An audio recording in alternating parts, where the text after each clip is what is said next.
The news of Peter Pettigrew's capture spread through the castle like wildfire. The Ministry of Magic had arrived within hours, and after Dumbledore presented the evidence, along with Pettigrew's trembling confession, the truth was undeniable. Sirius Black was innocent.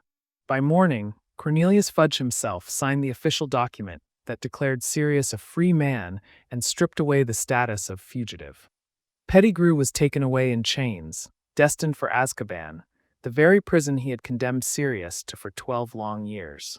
As the sun rose over the castle grounds, Harry and Sirius stood on the edge of the Black Lake, watching the reflection of the morning sky on the water. I can't believe this is real," Sirius said, his voice filled with disbelief.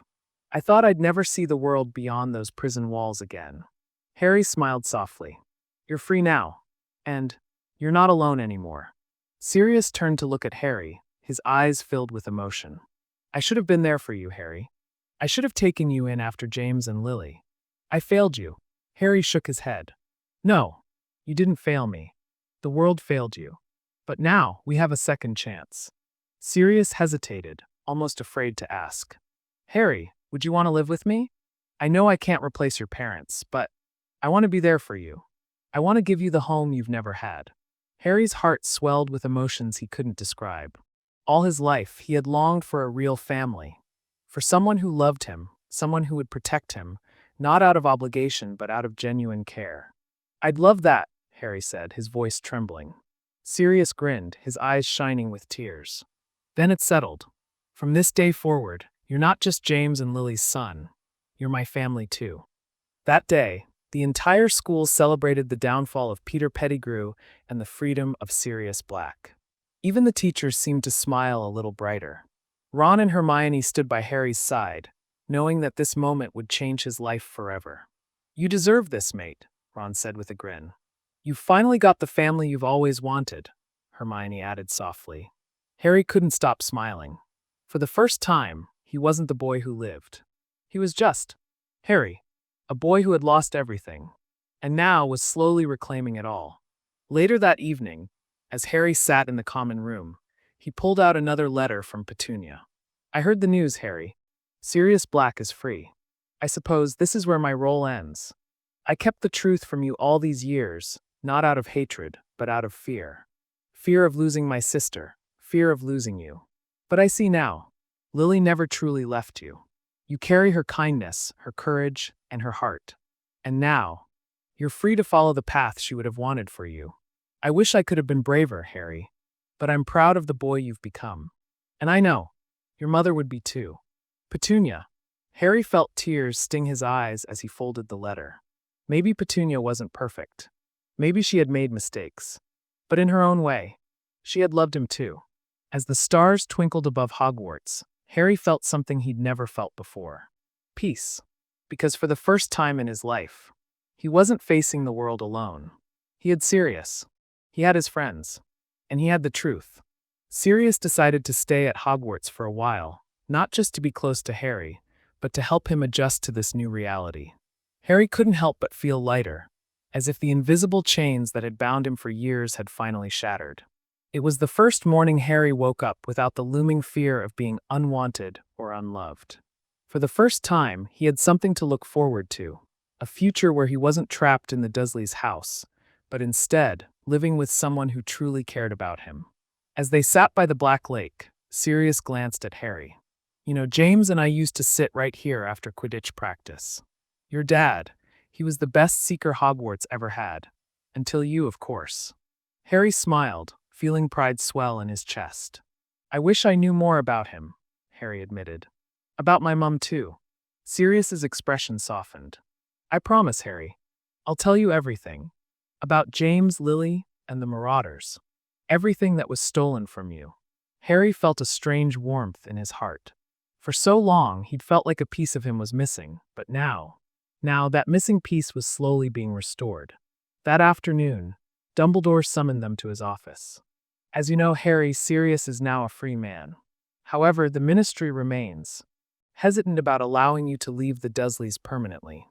They believe it would be safer for you to remain under your aunt's protection, due to the blood magic your mother left behind." Harry's heart sank. "But I can't go back there. Not now. Not after all this. Sirius stepped forward. I won't let him return to that house, Albus. He deserves better. Dumbledore's eyes twinkled. I understand, Sirius. However, there may be a way.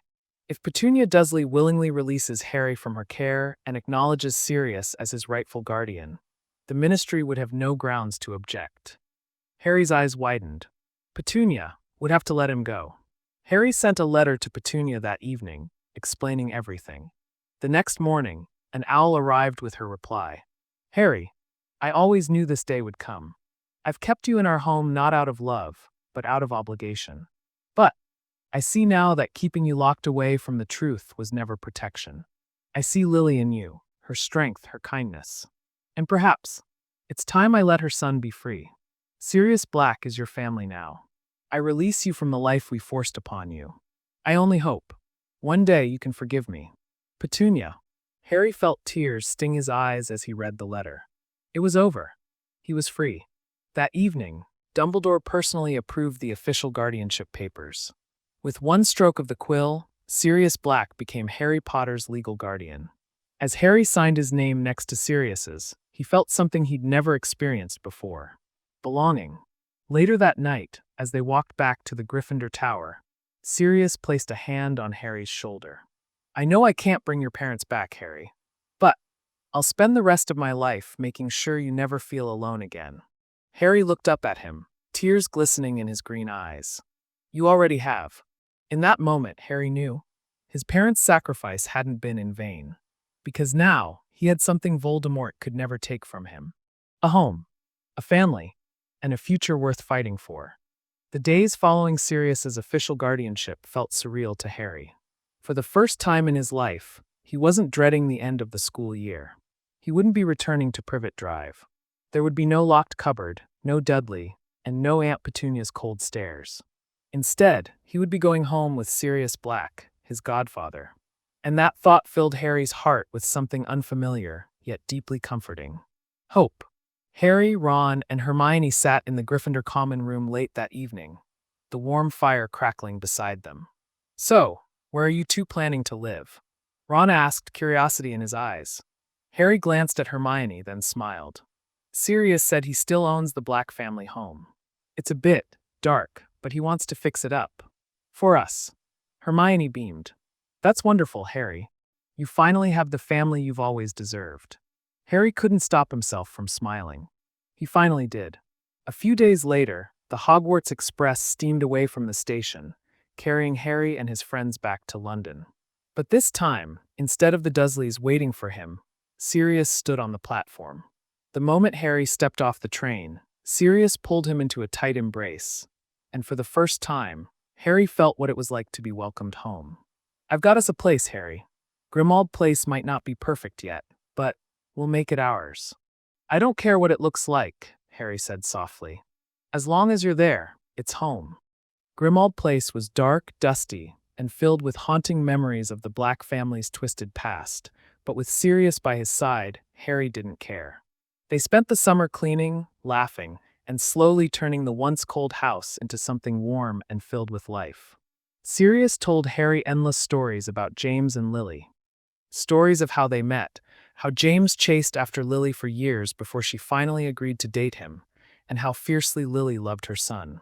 Harry clung to every word, cherishing the pieces of his parents that Sirius brought back to life. One evening, as the two of them sat in the dimly lit living room, Sirius handed Harry a small, dusty box.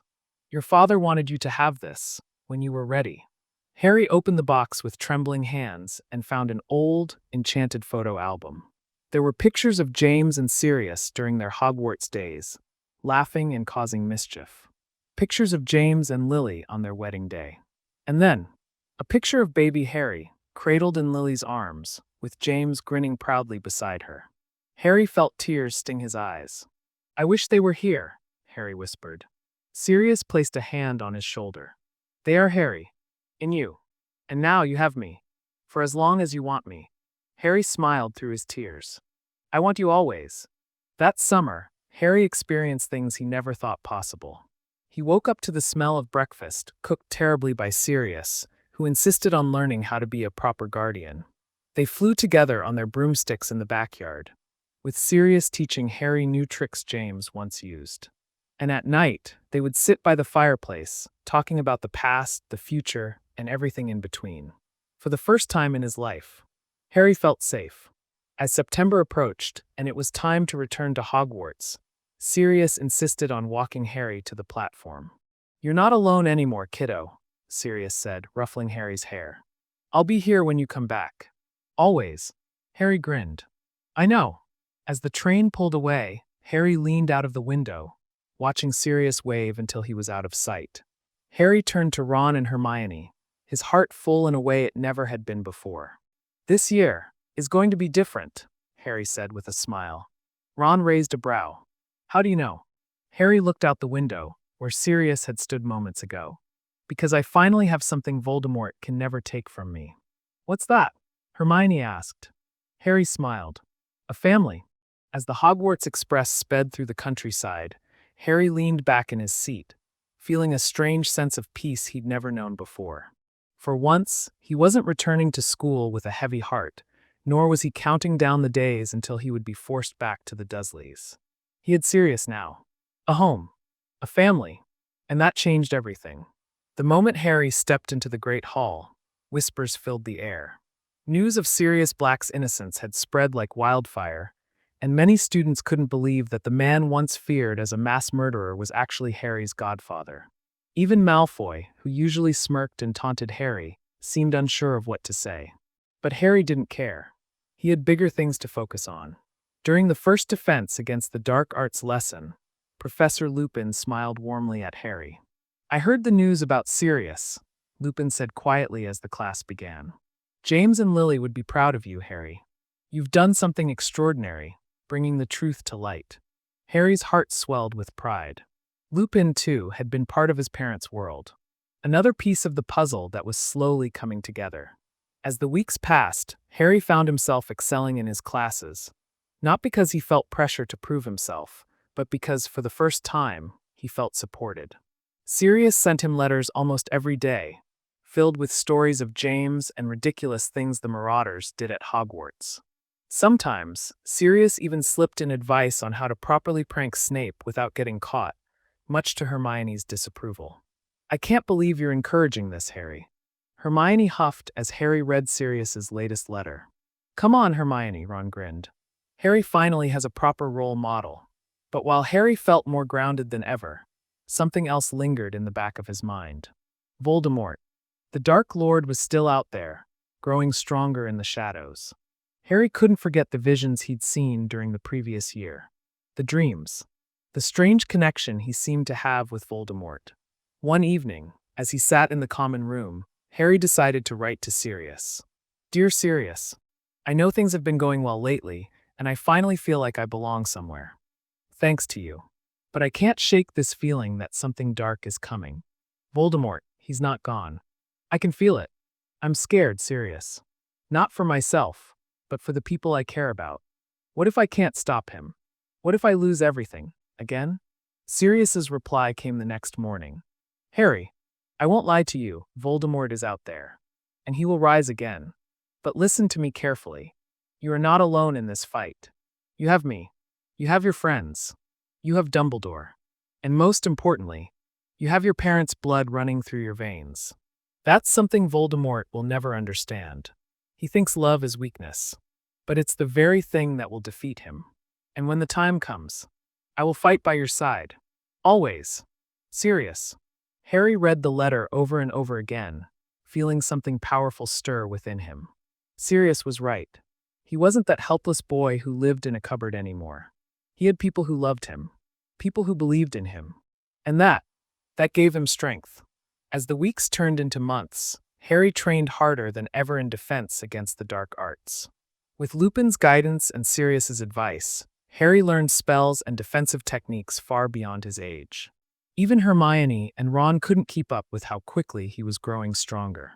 "You're becoming unstoppable," Ron said in awe after Harry successfully cast a Patronus that filled the entire classroom with light. Harry smiled. "No, I'm just finally becoming who I was meant to be." But deep down, Harry knew. The final battle was coming. Voldemort wouldn't hide forever. And when that day arrived, Harry wouldn't face him as the scared boy from the cupboard under the stairs. He would face him as the son of James and Lily Potter, the godson of Sirius Black, and the boy who wasn't alone anymore. Winter had settled over Hogwarts, snow blanketing the grounds and icicles hanging from the castle towers. But inside Harry Potter, something else was awakening, something powerful, something unstoppable. For the first time in his life, Harry wasn't driven by fear or survival. He was driven by purpose, by love, by the legacy of his parents. And with Sirius Black by his side, guiding him through the shadows of the past, Harry knew he was ready for what lay ahead. Sirius's letters became more than just stories now. They were lessons, ancient spells, advanced dueling techniques, and knowledge passed down from the Marauders. Your father never backed down from a fight, Harry. And neither will you.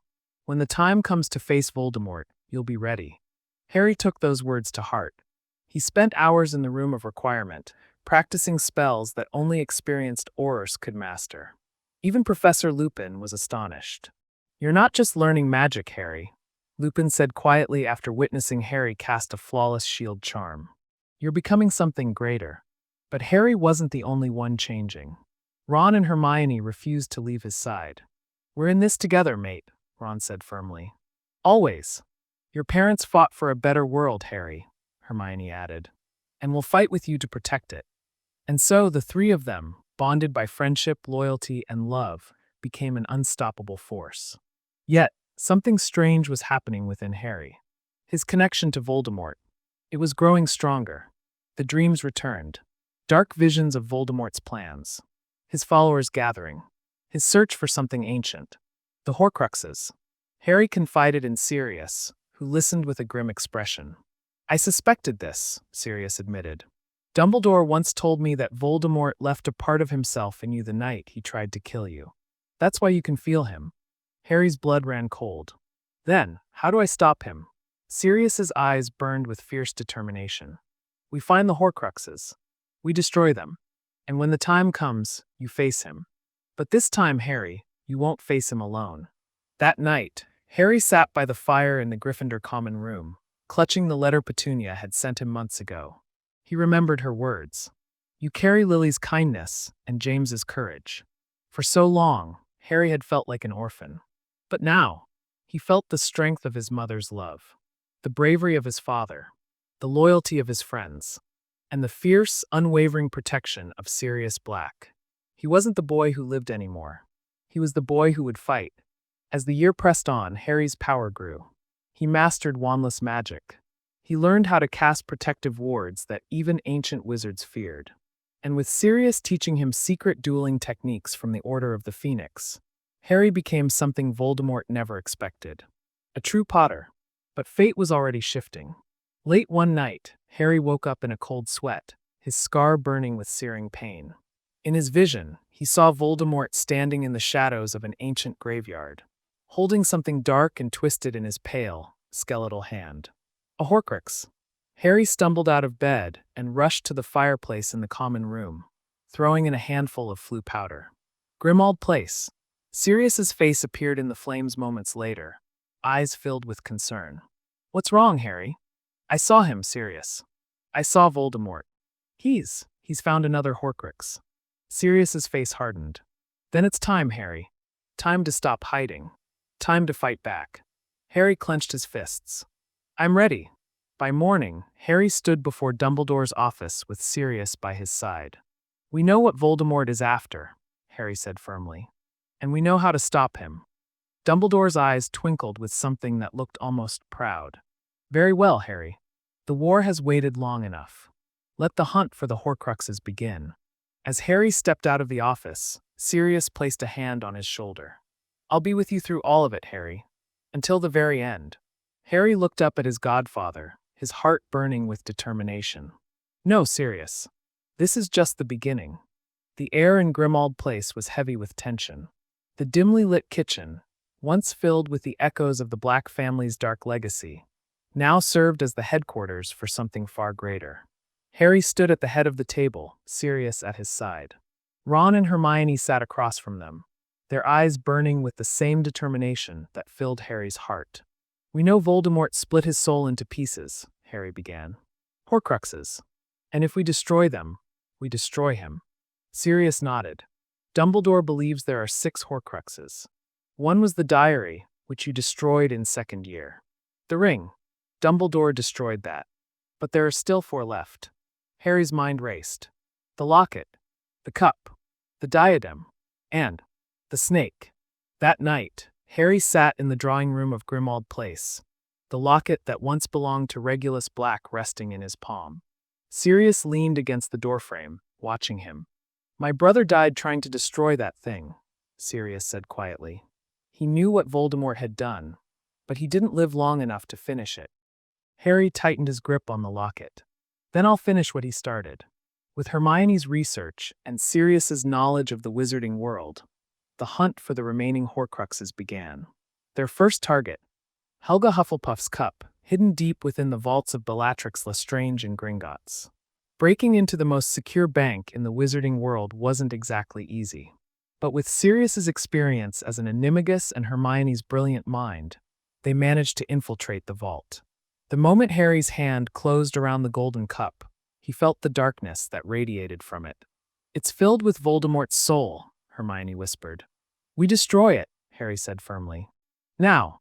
Sirius handed him the cursed blade of Gryffindor, the only thing that could destroy a Horcrux. Harry raised the sword and brought it down with all his strength. A horrible, inhuman scream echoed through the vault as the soul inside the cup was destroyed. One down. Next was Rowena Ravenclaw's lost diadem, hidden in the depths of Hogwarts itself. With Dumbledore's permission, they returned to the castle under the cover of darkness. Deep within the Room of Requirement, Harry found the ancient, dusty crown resting on a pile of forgotten artifacts. But the moment Harry touched it, he felt Voldemort's presence. The hatred, the fear, the desperation to cling to immortality. Harry didn't hesitate. With a single swing of the Gryffindor sword, the diadem shattered, and another piece of Voldemort's soul was destroyed. But the final 2 Horcruxes were the most dangerous of all. Nagini, Voldemort's loyal snake, and the one Voldemort never expected, Harry himself. As they gathered back at Grimmauld Place, Harry's mind raced. "We know Nagini will always be close to Voldemort," Sirius said. "We'll have to face him to destroy her." Harry clenched his fists. "And there's one more," he admitted. "I think I'm the final Horcrux." Silence filled the room. Sirius's eyes widened. "Harry, what are you saying?" "When Voldemort tried to kill me, he left a part of his soul inside me." "No," Sirius whispered. Harry looked up at his godfather. "It has to end, Sirius. I have to die to end him." Sirius's hands shook as he slammed them on the table. "No, I won't lose you. Not after everything." Harry's heart ached, but he stepped closer to Sirius. "You won't lose me. My mother's protection runs through my veins. And now, I have you. I have Ron. I have Hermione. I have love, Sirius. That's something Voldemort can never understand." Sirius's eyes filled with tears. "I promised James and Lily I'd protect you." Harry placed a hand on Sirius's shoulder. "And you have. You gave me the family I've always wanted. And now, I'll finish what my parents started." As dawn broke, Harry, Sirius, Ron, and Hermione stood at the edge of the Forbidden Forest. Voldemort was waiting. Harry turned to them, his heart pounding. "I'm ready." Sirius gripped Harry's shoulder. "No, Harry. We're ready." The Forbidden Forest was shrouded in darkness, but Harry felt no fear as he stepped onto the cold earth. The air was heavy, filled with ancient magic and dark energy that seemed to pulse from the very ground.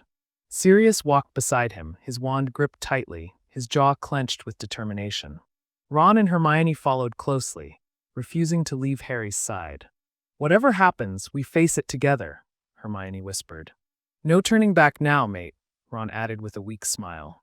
Harry's heart ached with gratitude. But deep down, he knew this part of the journey he had to walk alone. They reached the clearing where Voldemort stood, surrounded by his Death Eaters. Nagini slithered at his feet, her eyes glowing with an eerie, dark light. Voldemort's pale face twisted into a cruel smile as his red eyes locked onto Harry. "So, the boy comes to die," he hissed. Harry stepped forward, his hands trembling slightly. Sirius moved to follow, but Harry stopped him. "I have to do this," Harry said quietly. "It's the only way." "No," Sirius said fiercely, his voice breaking. "You don't have to face him alone." "I'm not alone," Harry replied softly, looking at Sirius, Ron, and Hermione. "I never was." And with that, Harry turned and stepped toward Voldemort. With every step, memories of his parents flooded his mind. His mother's laughter, his father's bravery, their love. Harry could almost feel them walking beside him. And as he looked at Voldemort, he felt no hatred, only love. That was the difference between them. And that would be Voldemort's downfall. Harry stopped a few feet away from Voldemort. "I know what you've done," Harry said, his voice steady. "You split your soul to escape death. But you made a mistake." Voldemort's eyes narrowed. "And what is that, boy?" "You left a piece of your soul in me."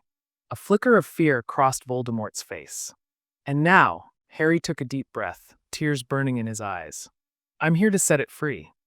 Harry closed his eyes and thought of his parents, of Sirius, of all the people who had loved him. And as Voldemort raised his wand, Harry whispered, "I'm ready." Green light exploded from Voldemort's wand. It struck Harry in the chest. Harry felt himself falling. Falling, but he didn't feel pain, only warmth. And when he opened his eyes, he was standing in a bright, endless place. A figure appeared before him, walking toward him with a familiar, confident stride. It was James Potter. And beside him, Lily. Harry's breath hitched. "Dad. Mom." Lily smiled, tears in her eyes. "You've been so brave, Harry," she said softly. James grinned. "You've made us proud, son." Harry's heart broke and healed all at once.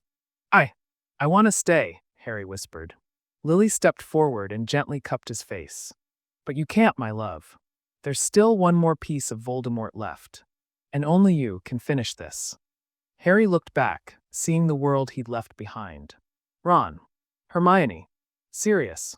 They were still fighting, still believing in him. "I'm not done yet," Harry said, his voice trembling with newfound strength. James placed a hand on his shoulder. "Go, Harry. End this for all of us." With that, Harry's eyes snapped open. He was back in the clearing, alive, and Voldemort was staring at him in shock. Before Voldemort could react, Harry raised his wand. Expelliarmus! The Elder Wand flew from Voldemort's hand, soaring through the air and landing in Harry's grip.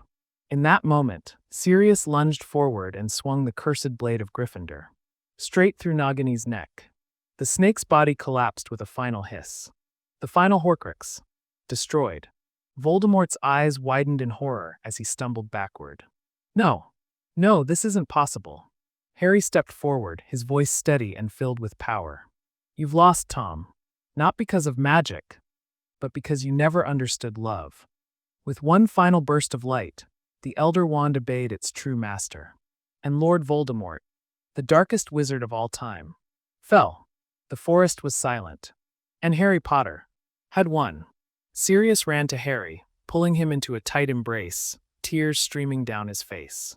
"You did it, Harry. You did it." Ron and Hermione joined them, and the four of them stood there, united in victory. In love, in family, the war was over. But Harry's true life had only just begun. The skies over Hogwarts began to lighten as dawn broke, casting a golden hue over the battlefield that had once been filled with darkness and despair. The castle stood tall, though battle-worn, as if watching over the fallen and the victorious alike. Harry stood in the center of the great hall, surrounded by students, professors, and members of the Order. The weight of everything that had happened pressed heavily on his chest, but for the first time, the burden of Voldemort's shadow was gone. Sirius stood beside him, his arm around Harry's shoulder as if refusing to let go. "You did it, Harry," Sirius whispered, pride and emotion thick in his voice. James and Lily, they'd be so proud. Harry's heart clenched at the mention of his parents, but this time, there was no bitterness. Only love. "I didn't do this alone," Harry replied, glancing at Ron and Hermione, who stood beside him, tears in their eyes. "I never was alone." The room was filled with whispers of disbelief and awe. The Chosen One had defeated Voldemort, but not as a boy burdened by prophecy, as a boy loved. Professor McGonagall approached, Her usually stern face softened with emotion. "Hogwarts will always be your home, Mr. Potter," she said, her voice trembling slightly. Harry smiled. "It already is." But amidst the victory, there was still loss. Fred Weasley, Remus Lupin, Tonks, and so many others who had given their lives to protect the world from Voldemort's darkness. Harry's heart ached as he looked around the hall. "They didn't die in vain," Hermione said softly, as if reading Harry's mind. "The world is free because of them. And because of you, Harry," Ron added. "You gave us all something to fight for." In the corner of the hall, Petunia Dursley stood silently, her eyes glistening with tears. Harry's breath hitched as he met her gaze. Slowly, he walked toward her. "I thought you'd left," Harry said softly. Petunia shook her head. "I couldn't, not this time." Her eyes filled with something Harry had never seen before, regret. "And love. I should have told you sooner," she whispered. "About your mother.